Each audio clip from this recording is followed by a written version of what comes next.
Hi friends, ఈరోజు వార్తల్లో నిలిచిన కరెంట్ అఫైర్స్లోని మొదటి అంశం సిటిజన్ అమెండ్మెంట్ యాక్ట్ పౌరసత్వ చట్టం అనేది 2019 దీనిని వెలుగులోకి తీసుకొచ్చింది కేంద్ర ప్రభుత్వం. ముస్లిమేతర మైనార్టీలకు పౌరసత్వం కల్పించాలని పాకిస్తాన్, బంగ్లాదేశ్, ఆఫ్ఘనిస్తాన్ కాందిశీకులకు వర్తింపజేసింది. అమల్లోకి తీసుకొచ్చిన పౌరసత్వ సవరణ చట్టం 2019 ఎన్నికల ముంగిట కేంద్రం కీలక నోటిఫికేషన్ విడుదల చేయటం, దీనిపైన విపక్షాలు మండిపడ్డాయి. అంగీకరించేది లేదంటున్న మమతా విజయన్ను ఈ వివాదాస్పద పౌరసత్వ సవరణ చట్టం సిటిజన్ అమెండ్మెంట్ యాక్ట్ మళ్ళీ తెరపైకి వచ్చింది. మరో 3-4 రోజుల్లో షెడ్యూల్ వస్తుందనగా భారతీయ జనతా పార్టీ ఓట్లు కురిపిస్తుందని ఈ సిటిజన్ అమెండ్మెంట్ యాక్ట్ను మోడీ సర్కారు బ్రహ్మాస్త్రంలా బయటికి తీసింది. ఆఫ్ఘనిస్తాన్ నుంచి భారత్కు, బంగ్లాదేశ్కు, పాకిస్తాన్ నుంచి వచ్చిన ముస్లిమేతరులకు మన దేశ పౌరసత్వాన్ని కల్పించడం లక్ష్యంగా సోమవారం నోటిఫికేషన్ను విడుదల చేసింది. ఈ సిటిజన్ అమెండ్మెంట్ యాక్ట్ 2019లో పార్లమెంటు ఆమోదం పొందిన, రాష్ట్రపతి సమ్మతి కూడా లభించిన విపక్షాలు ఆందోళనకు దేశవ్యాప్తంగా నిరసనల కారణంగా అమల్లో జాప్యం జరిగింది. పాకిస్తాన్, బంగ్లాదేశ్, ఆఫ్ఘనిస్తాన్ల నుంచి వలస వచ్చిన ముస్లిమేతరుల శరణార్థుల వద్ద తగిన పత్రాలు లేకపోయినా వారికి సత్వరము మన పౌరసత్వాన్ని ఇచ్చేందుకు ఈ నిబంధనను కేంద్ర ప్రభుత్వం రూపొందించింది. 2014 డిసెంబర్ 31 కంటే ముందు ఈ 3 దేశాల నుంచి మన దేశానికి వచ్చిన హిందువులు, క్రైస్తవులు, సిక్కులు, జైనులు, బౌద్ధులు, పార్సీలకు ఇవి వర్తిస్తాయని పేర్కొంది. సిటిజన్ అమెండ్మెంట్ యాక్ట్ బిల్లును వాస్తవానికి కేంద్ర ప్రభుత్వం 2016లోనే తీసుకొచ్చింది. దానికి సంయుక్త పార్లమెంటరీ సంఘం పరిశీలనకు పంపించగా అది 2019 జనవరి 7న నివేదిక ఇచ్చింది. ఆ మరుసటి రోజే బిల్లును లోక్సభలో ప్రవేశపెట్టి ఆమోదింపజేశారు. 16 లోక్సభ పదవీకాలం ముగియడంతో ఆ బిల్లు మురిగిపోయింది. 17 లోక్సభ ఏర్పడిన తర్వాత 2019 డిసెంబర్లో ఉభయ సభల్లో ఈ బిల్లును ఆమోదింపజేశారు. ఇది రాజ్యాంగంలోని 6వ షెడ్యూల్లో చేర్చిన అస్సాం, మేఘాలయ, మిజోరాం, త్రిపుర రాష్ట్రాల్లో గిరిజన ప్రాంతాలకు బెంగాల్ ఈశాన్య సరిహద్దు నియంత్రణ 1973 కింద నోటిఫై చేసిన ద ఇన్నర్ లైన్కు ఇది వర్తించదని ఈ చట్టంలో పేర్కొంది. తెలంగాణలో అధికారంలోకి వచ్చిన కాంగ్రెస్ పార్టీ అభివృద్ధి పథకాలను విస్తృతంగా వ్యాప్తం చేస్తుంది. ఇందిరమ్మ ఇళ్లకు శ్రీకారం చుట్టింది. భద్రాచలంలో ఇందిరమ్మ ఇళ్ల నమూనాను ఆవిష్కరిస్తున్న సీఎం రేవంత్ రెడ్డి. కాంగ్రెస్ ప్రభుత్వాన్ని కూల్చేందుకు భాజపా కుట్రలు చేసినప్పటికీ మనుగూరులో ప్రజాదీవెన బహిరంగ సభల్లో ఇందిరమ్మ రాజ్యంలో అభయహస్తం హామీలు అమలు చేస్తామంటూ వీరు ఇందిరమ్మ ఇల్లును పేదలు, అర్హులకే ఇవ్వడానికి సన్నాహాలు చేశారు. ప్రతి నియోజకవర్గానికి 3500 గృహాలు ఇచ్చేందుకు ఈ పథకానికి భద్రాచలం నుండి శ్రీకారం చుట్టారు. అదేవిధంగా కాంగ్రెస్ ప్రభుత్వాన్ని తెలంగాణ ప్రజలు ఓటుతో దండిస్తారనే భయం అనేది ఉండేదని విపక్షాలు అంటున్నప్పటికీ ఈ పలు అభివృద్ధి కార్యక్రమాలతో విస్తృతంగా ముందుకు వెళ్తుంది రేవంత్ రెడ్డి సర్కార్.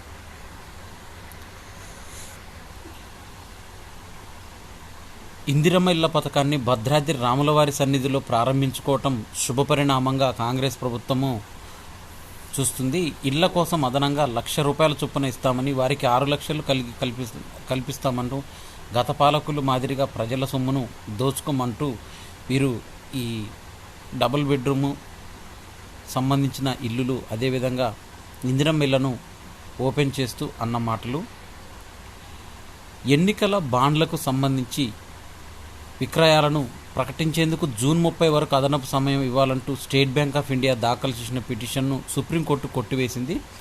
మంగళవారం సాయంత్రం బ్యాంకు పనివేళలు ముగిసే లోపల మొత్తం వివరాలను ఎన్నికల సంఘానికి సమర్పించాలని స్పష్టం చేసింది. ఎస్బీఐ నుంచి వచ్చిన సమాచారాన్ని ఈ నెల 15వ తేదీ సాయంత్రం 5 గంటలలోపు అధికారిక వెబ్సైట్లో ఉంచాలని ఎన్నికల సంఘాన్ని కూడా ఆదేశించింది. ఎస్బీఐ పిటిషన్ పైన సోమవారం ప్రధాన న్యాయమూర్తి justice DY Chandrachud, justice Sanjiv Khanna, justice BR Gavai, justice JB Pardiwala, justice Manoj మిశ్రాలతో కూడిన 5 సభ్యుల ధర్మాసనం దీనిపైన విచారణ జరిపింది. దీంట్లో మార్చి 11, గత 26 రోజులుగా ఏం చేశారంటూ ఎలాంటి చర్యలు తీసుకున్నారు, దీనిపైన పూర్తి వివరాలను కోరింది.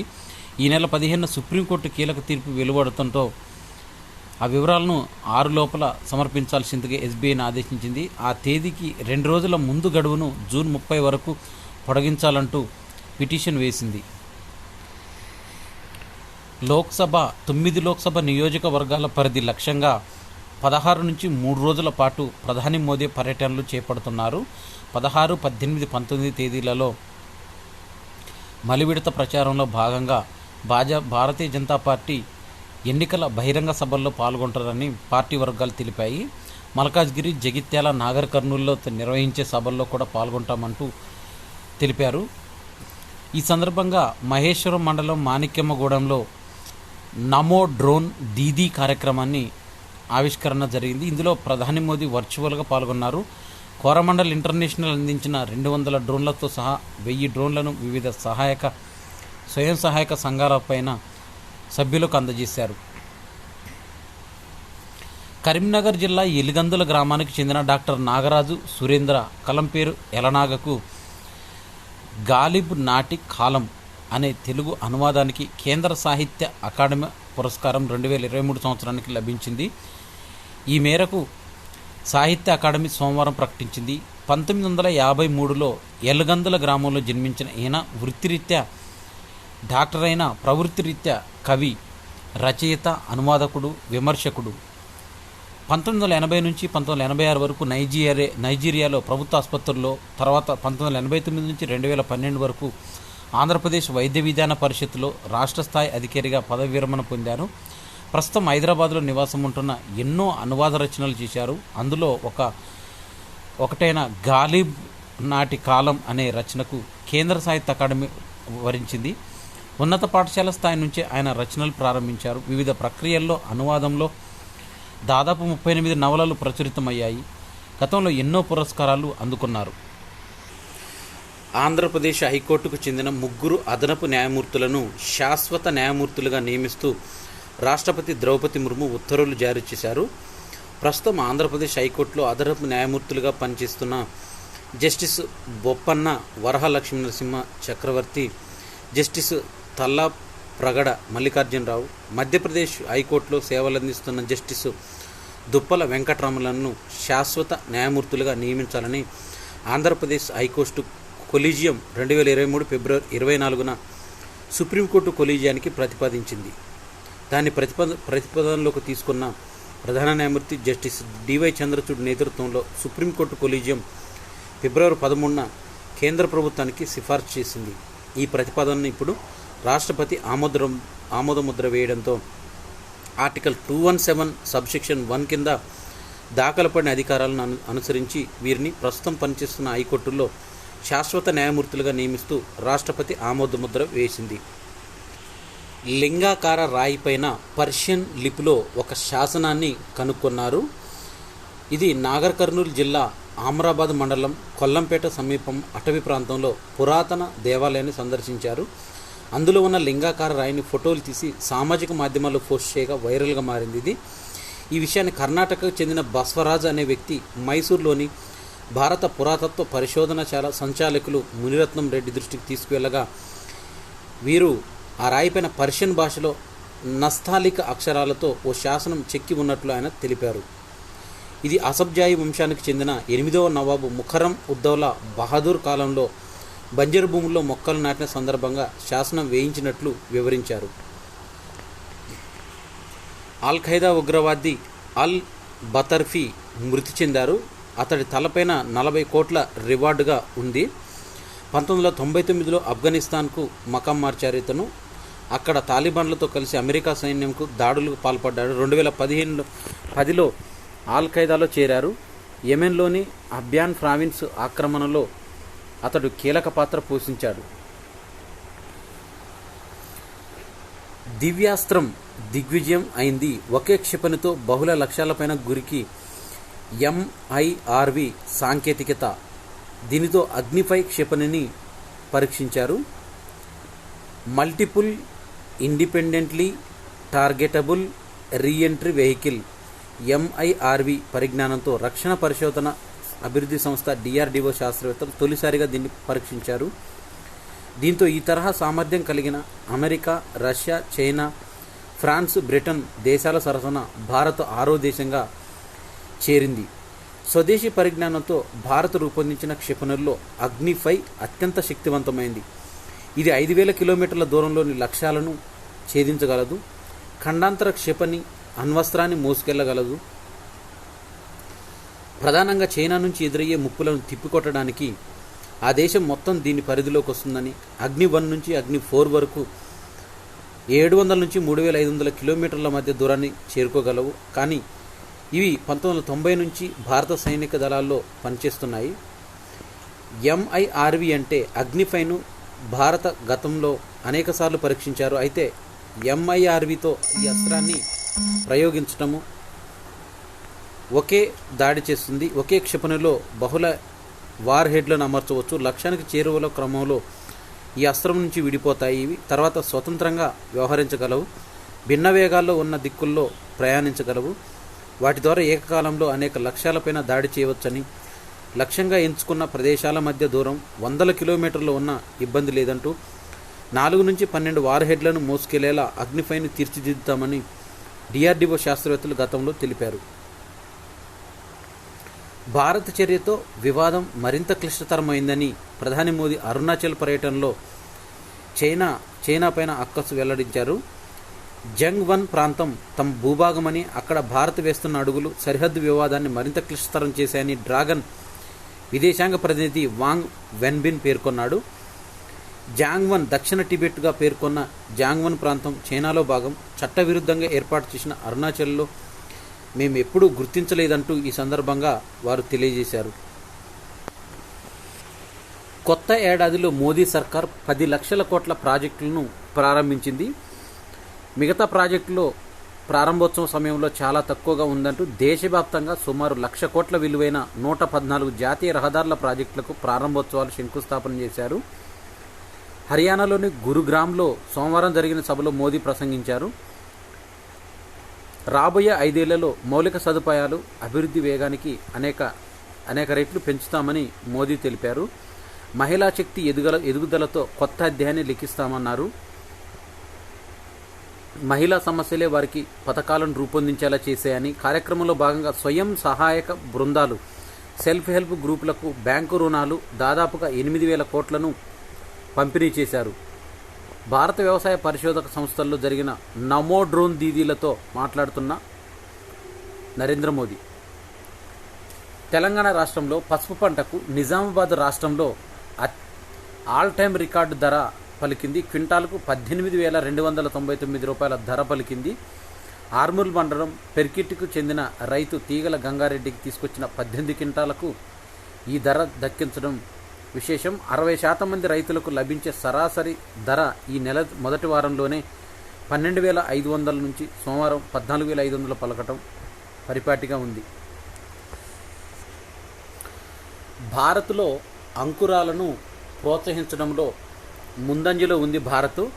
దీనిలో భాగంగానే Indian institute of technology IIT మద్రాసులో నిర్వహించిన ఎలివేట్ పోటీల్లో హైదరాబాద్కు చెందిన యూఆర్ అడ్వాన్స్డ్ థెరప్యూటిక్స్ సంస్థకు ప్రథమ బహుమతి లభించింది.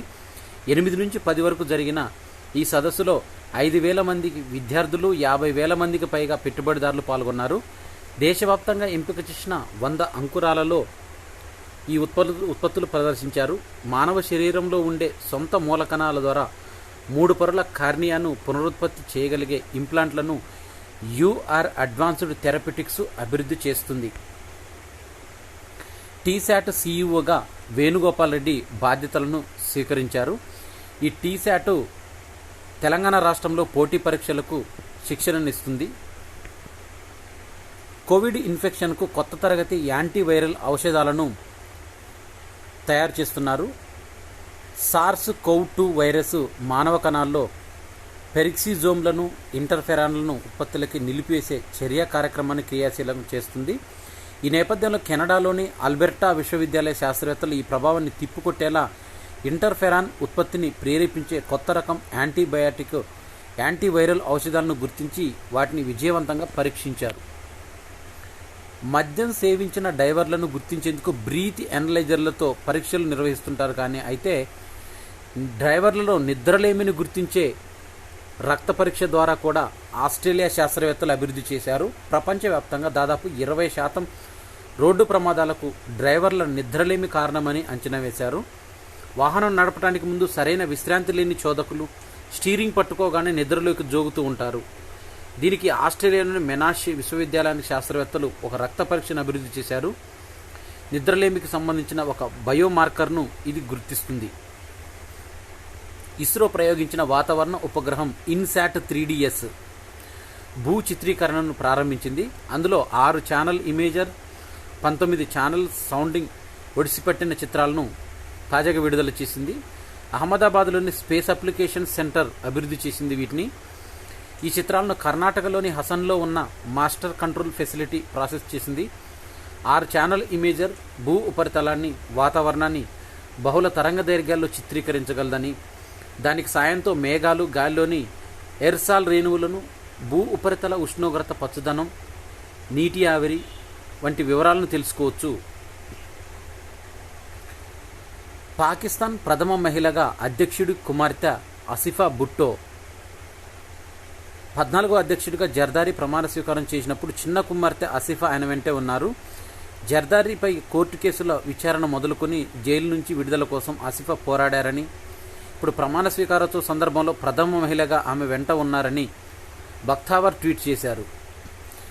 ఈ అధ్యక్షుడి సతీమణి మరణించింది కాబట్టి కూతురుని ఆయన ప్రథమ మహిళగా ప్రస్తావించాడు.